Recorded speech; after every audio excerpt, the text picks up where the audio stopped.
एक ऐसा युवा जो एक बार मौका मांग रहा है राजनीति में, उसके पिता ने कोई गलती की, उसकी माफी मांग रहा है, उसे मौका मिल रहा है। तीसरा मोर्चा अक्सर आते हैं लोग तो बड़ी बड़ी बातें करके चले जाते हैं कि नहीं हम सरकार बना रहे। उन्होंने ये बात जो इशारा किया कि वो नीतीश को हटाने के लिए भी तैयार हैं और लालू को लाने के लिए भी तैयार हैं। जो बात सुनेगा, जो प्रेशर वॉल्व को का इज्जत करेगा, उस ताकत को समझेगा। और तीसरे मोर्चे की प्राथमिकता ही यही है कि वो अगर परिस्थितियां ऐसी बनती हैं तो सत्ता या विपक्ष दोनों में से अगर आवश्यकता पड़े तो नीतीश कुमार को रिप्लेस करके वो विपक्ष के साथ मिलकर सरकार बना ले, या विपक्ष भी अगर लगता है उसको कि अच्छा नहीं करेगा तो वो सत्ता पक्ष के साथ नीतीश को फिर से एक बार मौका देगा। उसके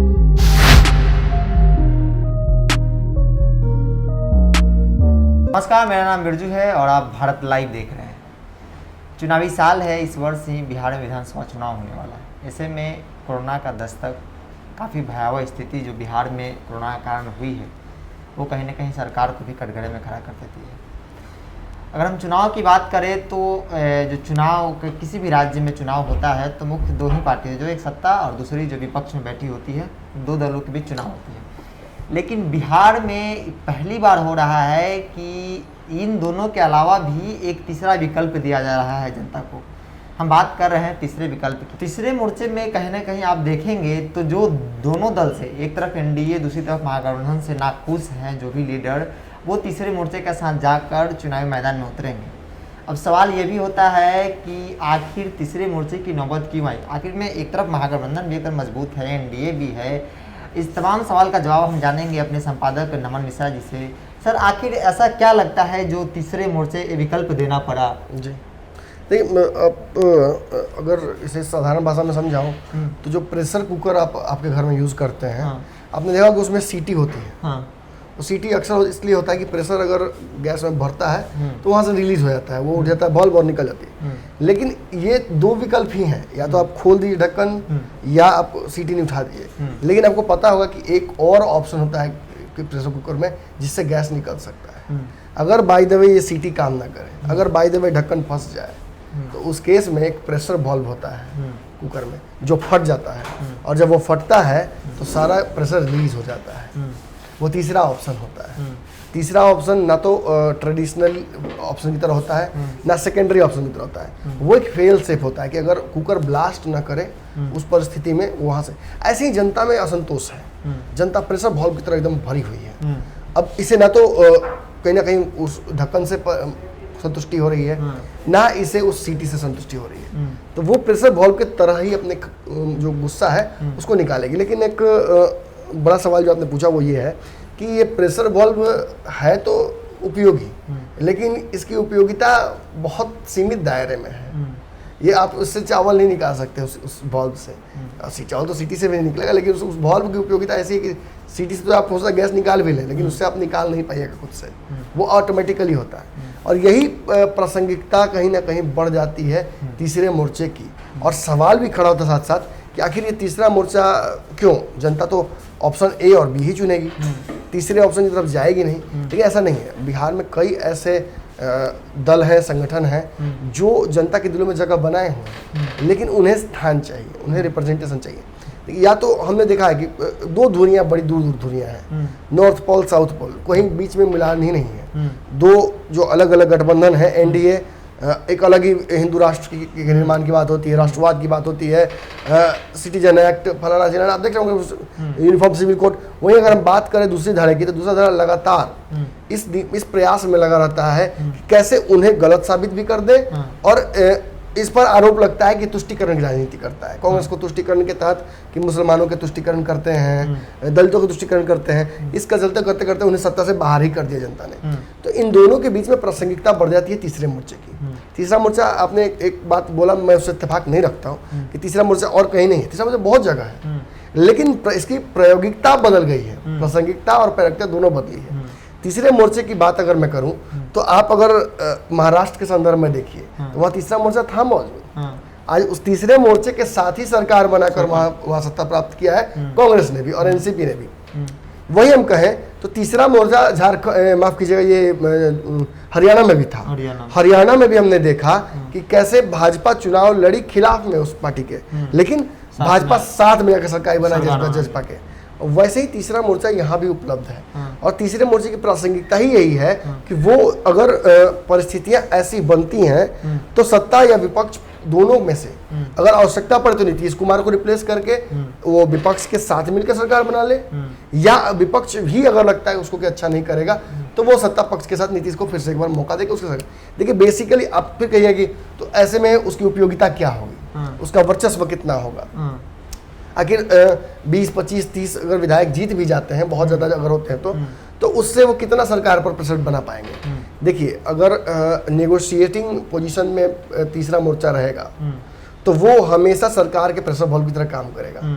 ऊपर सरकार को हमेशा डर रहेगा कि ये उसके साथ भी सरकार बना सकते हैं। तो उस हिसाब से तीसरा मोर्चा प्रेशर बना सकता है सरकार के ऊपर, अलग अलग मुद्दों को लेकर, कानून को लेकर, जनता की सेवा को लेकर, या फिर और भी अगर कानून हो सकते हैं, जातिगत आंकड़े हो, आरक्षण हो, इन सभी चीज़ों को लेकर उसकी उपयोगिता बढ़ जाती है और इसीलिए तीसरे मोर्चे की आवश्यकता पड़ती है। और आप एक बात देख लीजिए कि बात प्रासंगिकता, उपयोगिता इन सब चीज़ की जब चल रही है तो हम कहेंगे बिहार में जो तीसरा मोर्चा बन रहा है, बिहार नव निर्माण मोर्चा भी बना था जिसमें नरेंद्र सिंह थे, पप्पू यादव की भी खबर आई थी एंट्री हो जाएगी, अरुण कुमार थे, नागमणि कुशवाहा की एंट्री की बात चल रही थी, रेणु कुशवाहा जी मौजूद थी। इन सभी के एक जगह आने की जो रास्ता बना था उसमें से तुरंत पप्पू यादव को अलग कर दिया गया। शुरू दौर में ही देखा था बहुत हद तक ये एकजुट होने का प्रयास इसने किया। मांझी जी को भी अपना लीडर मानने के तौर पे इन्होंने शुरुआत की थी, लेकिन वो नहीं हो पाया, वो उसका स्केच आउट नहीं हो पाया पूरी तरह फाइनल। लेकिन जब से जसवंत सिंह का नाम सामने आया है और यशवंत सिंह के नाम को लेकर जिस तरह से गोलबंद हुए हैं ये सारे दल, नागमणि कुशवाहा हो या अरुण कुमार हो, इन सब की जिस तरह से इन लोगों ने एक्सेप्टेबिलिटी दिखाई है अरुण कुमार को और उनके पीछे पीछे घूम रहे हैं। अब देख लीजिएगा अरुण कुमार जैसे मजे हुए राजनीतिक जो बिहार के राजनीतिक हैं वो भी पीछे पीछे घूम रहे हैं। इनके मतलब कहीं ना कहीं इन्हें लगता है कि अरुण कुमार एक ऐसी छवि लेकर आ सकते हैं बिहार में जो नहीं दिख रहा है दोनों दलों में, दोनों गठबंधनों की तरफ देखने पर नहीं दिख रहा है। जनता को भी नया ऑप्शन चाहिए। देखिए खुद 15 साल की बात करते हैं नीतीश जी की, 15 साल उन्होंने कुशासन किया था। अब 15 साल नीतीश कुमार के कुशासन को साबित करने में लगे हुए हैं तेजस्वी जी, और जनता ने दोनों के शासन को देखा है। जनता बहुत हद तक संतुष्ट नहीं है दोनों से, ये बातें स्पष्ट है, सामने दिख रही हैं। अब ऑप्शन नहीं होने की वजह से जनता बार बार चुन लेती है इन्हीं दोनों में से। लेकिन नीतीश कुमार ने पिछले कुछ दिनों से जिस तरह से 15 साल से खासतौर पर मैं कहूँगा, अब इतना दिन तक सरकार नहीं चलता है किसी का। अब सरकारें बदलती हैं क्योंकि लोग बहुत जागरूक हैं और लोग बहुत असंतुष्ट होते हैं और इसकी वजह से इनकम्बेंसी बढ़ती है और इनकम्बेंसी की वजह से लोकतंत्र का जो सबसे मैं कहूँगा खूबसूरत पक्ष है वो दिखता है। सरकारें बदलती रहती हैं, सूखा हुआ पानी, रुका हुआ पानी हमेशा सड़ता है और ये नहीं होना चाहिए। आज जिस तरह से 15 साल से नीतीश कुमार किसी न किसी तरीके से 5 बार या 6 बार, मुझे याद भी नहीं अब कितनी बार वो सीएम बन चुके हैं अब तक, और इतनी बार वो बने हैं, तो एक बात साबित होती है कहीं ना कहीं नीतीश कुमार ने बिहार की इस राजनीति की कुंजी रख ली है अपने पास। जैसे देख लीजिएगा, आप बहुत पढ़ के जाइएगा एग्जाम देने और कोई कुंजी से धर के छाप देता है तो उसका रिजल्ट तो बढ़िया होगा ही ना। तो बिहार की राजनीति की जो कुंजी है ना वो नीतीश के पास आ गई है और इसी वजह से नीतीश कुमार लगातार डोमिनेट कर रहे हैं। अब देख लीजिए ना, आज जिस तरह से बिहार में लगातार लोग मर रहे हैं कोरोना से, बोलने में भी मुझे बुरा लग रहा है क्योंकि आंकड़े ही ऐसे हैं। आप मुझे सामने दिख रहा है, मैं आप सब विक्टिम हैं, हम सब, आप मास्क पहने हुए फिर भी आपको कोरोना हो जा रहा है। लोग सड़कों पे घूम रहे हैं रोजगार के लिए तो कोरोना हो जा रहा है, घर में बैठे हुए तो कोरोना हो जा रहा है। अरे आपको सब्जी तो बाहर से लानी होगी ना, सरकार घर पे तो नहीं पहुंचा रही है। मुझे कल ही मेरे भाई हैं, उनके ससुर का डेथ हो गया है, अनफॉर्चुनेट डेथ हुआ और असम में उनका जो देहावसान हुआ है। बहुत अच्छे व्यक्ति थे, सरकारी विभाग में काम करते थे इरिगेशन में, और जिस तरह से असम में बाढ़ आया हुआ है ऐसे समय में उनकी उपयोगिता थी, लेकिन बेचारे अब नहीं रहे। तो इस दौरान हमारे भाई जो कि लगातार दिल्ली में क्वारंटीन थे गुड़गांव में पिछले 2 महीने से 3 महीने से, उन्हें अपने परिवार और बच्चे के साथ जाना पड़ा असम। वो पहली फ्लाइट से ही चले गए असम नेक्स्ट डे ही, और जब वहाँ पहुँचे तो उन्हें ऑब्वियसली हर जगह जो नियम कानून है उस तरह से फॉलो किया गया, उन्हें क्वारंटीन किया गया। तो घर में ही होम क्वारंटीन उनका किया गया। तो मेरे भाई ने जो मुझसे बात की तो उन्होंने 2-3 बातें जो मुझे बताई और कुछ तस्वीरें भेजी, मैं वाकई हतप्रभ था।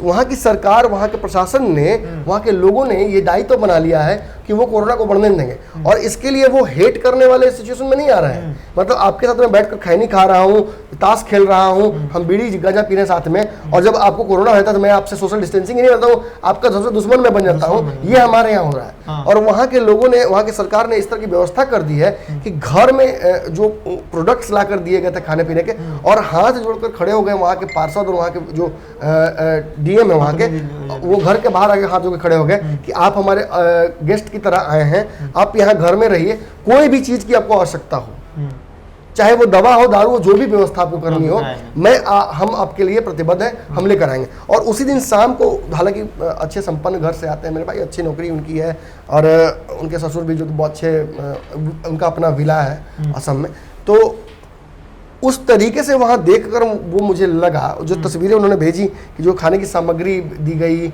और उसकी जो क्वालिटी थी, अमूल की चीज़ें दी गई, जो नेस्ले की चीज़ें हैं वो दी गई, बच्चों के लिए चॉकलेट अलग से दिया गया, सैनिटाइजिंग के लिए मैंने देखा कि साबुन और जो सैनिटाइजर्स की श्रृंखला और खासी लंबी, मैंने देखा, मुझे लगा कि यार आखिर आसाम जब भारत में ही है, बिहार भारत में ही है, बिहार के लोग पूरे देश में घूम घूम कर देश की सेवा करते हैं, देश के उत्थान में काम करते हैं, तो फिर क्यों ऐसा हमारे साथ द्वयम दर्जे का व्यवहार किया जाता है। और ख़ास तौर पे आसाम, जो कि हम बार बार कहते हैं कि आसाम कुछ उन राज्यों में से है जो कि पिछड़ा हुआ खुद पर खुद है, लेकिन वहाँ जब ऐसी व्यवस्था, ऐसी जागरूकता दिख रही है, सरकार प्रतिबद्ध है कि हम लोगों को बाहर नहीं निकलने देंगे, कोरोना के चेन को नहीं बढ़ने देंगे, ये जानते हुए। क्योंकि मैं बता दूं आपको, असली बात से मैं बताना भूल गया कि जब उन्होंने स्वाब टेस्ट किया था मेरे भाई और उनके परिवार का, तो वो नेगेटिव आया था।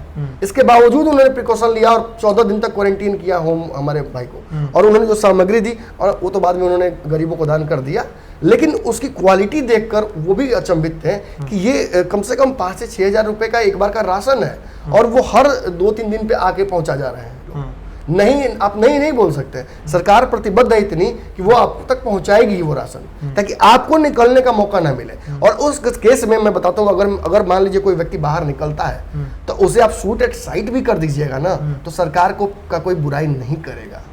आज जिस तरह से रोजगार के लोग बाहर निकलना मजबूर रहती है दवाई के लिए, और आप उसे मार कर अधमरा कर देते हैं, एक घर में मर रहा है, एक बाहर मर रहा है, उठा कर ले जाते हैं हॉस्पिटल में तो वहां भी मर रहा है, डॉक्टर भी मर रहे हैं, डॉक्टरों के परिवार के सदस्य मर रहे हैं, आपने डॉक्टरों को भी कहीं का नहीं छोड़ा, डॉक्टर के परिवार के सदस्य पहुंच नहीं पाते हैं लोगों तक। इन सभी चीज़ों से बहुत खपा है जनता। और सच पूछिए तो खुद कहते हैं जंगल राज, नीतीश तेजस्वी यादव ने माफ़ी तक मांग ली थी उस सब चीज़ों के लिए, लेकिन सच्चाई यही कि लोग ना वो भूल पा रहे हैं ना ये भूल पा रहे हैं। हाँ, ये बात जरूर है कि तेजस्वी यादव को लालू यादव से जोड़कर देखना गलती हो जाएगी। एक ऐसा युवा जो एक बार मौका मांग रहा है राजनीति में, उसके पिता ने कोई गलती की, उसकी माफ़ी मांग रहा है, उसे मौका मिलना चाहिए। लेकिन बिहार के लोगों के पास इस बार ऑप्शन है तीसरे मोर्चे का, और तीसरे मोर्चे से आपने जो बातचीत की, मैंने उस संदर्भ को बहुत ध्यान से देखा था। जिस तरीके से तीसरे मोर्चे ने ये बात इशारा किया, ये मुझे बहुत इंटरेस्टिंग लगा। तीसरा मोर्चा अक्सर आते हैं लोग तो बड़ी बड़ी बातें करके चले जाते हैं कि नहीं हम सरकार बना रहे। उन्होंने ये बात जो इशारा किया कि वो नीतीश को हटाने के लिए भी तैयार हैं और लालू को लाने के लिए भी तैयार हैं। जो बात सुनेगा, जो प्रेशर वॉल्व को का इज्जत करेगा, उस ताकत को समझेगा, उसके साथ हम रहेंगे। ये बड़ी बात है। ये साबित करता है कि बिहार में जनता के लिए वास्तविक तौर पर तीसरे मोर्चे का ऑप्शन खुला हुआ है। बिल्कुल, क्योंकि लगातार जो नीतीश कुमार है 15 साल की बात करते हैं, वो 15 साल तो जनता करीबन भूल चुकी है, लेकिन ये जो 2020 का जो ये भूलना थोड़ा सा मुश्किल हो। और ये लगातार देखिए ना, जैसे जैसे समय बीत रहा है उनका नजदीक, वैसे वैसे और विकट होता जा रहा है। बिल्कुल, वोट देने के लिए कोई बचेगा भी कि बिहार में कि नहीं, ये अपने आप में सवाल खड़ा हो रहा है। चुनाव भी कराने के लिए उतना ही बेचैनी दिख रही है कि चुनाव कराने। हालांकि इसके लिए तो जबरदस्त फजीहत हुई है इनकी, नीतीश सरकार की बेजियत भाजपा ने अच्छी खासी कर दी है। देखिए परिस्थितियां ऐसी हैं कि चुनाव तो समय पर होगा नहीं, मुझे लगता है। मेरी जितनी समझ है, हालांकि कुछ संपादकों लोगों को, अलग अलग बड़े चैनलों के लगता है कि चुनाव अभी भी वक्त पर होगा, लेकिन मुझे लगता है कि नहीं होना चाहिए और नहीं होगा भी। अगर होता है तो ये बहुत अनफॉर्चुनेट, बहुत अनफॉर्चुनेट होगा। और ये साबित करेगा कि जिस देश को आज़ाद कराने के लोगों ने जान दी, आज लोगों की जान देकर उसमें लोकतंत्र लाया जाएगा। बिल्कुल, जान देकर लोकतंत्र लाया जाएगा। तो आप सुन रहे थे नमन मिश्रा जी को।